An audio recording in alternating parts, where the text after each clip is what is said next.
Nailagtas na ng French Navy ang mahigit 20 Pilipinong tripulante ng oil tanker na MT Sunion na inatake ng grupong Houthi sa Red Sea.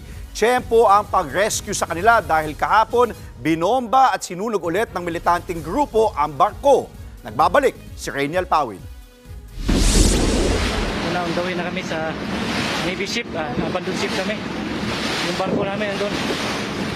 Sa videong ito na pinost online ng Filipino seafarer na si Jessie, makikita ang pag-rescue sa kanila ng French Navy. Ito'y matapos ma-stranded sa sinasakyan nilang oil tanker na MT Sunion na unang binomba ng grupong Houthi sa Red Sea nitong Miyerkules. Kasama ang 22 pang tripulanteng Pinoy at ilang kasamahang dayuhan, sinakay sila sa rubber boat at nilipat sa French warship na pinadala para sila i-rescue.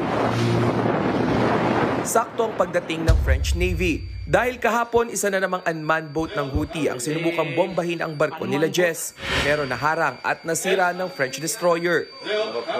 Ayon naman sa Department of Migrant Workers, ligtas na ang mga tripulanteng Pinoy. Sumasailalim na sila sa debriefing at medical assessment. They are now safe and sound. Walang major or minor injuries reported. Sabi naman ng Department of Foreign Affairs, dinala raw sa isang port sa bansang Djibouti ang mga Pinoy at doon muna magpapahinga ng ilang araw.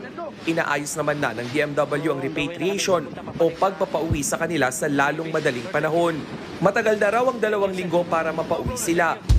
Sa kuhang ito naman na inilabas mismo ng grupong Houthi, kita ang muling pagpapasabog nila kahapon sa MT Sunion na abandonado na ngayon. Nasunog ang barko dahil sa pagsabog at pinangangambahan ng mga eksperto na magdulot ng malawakang pinsala sa dagat dahil sa bitbit nitong langis.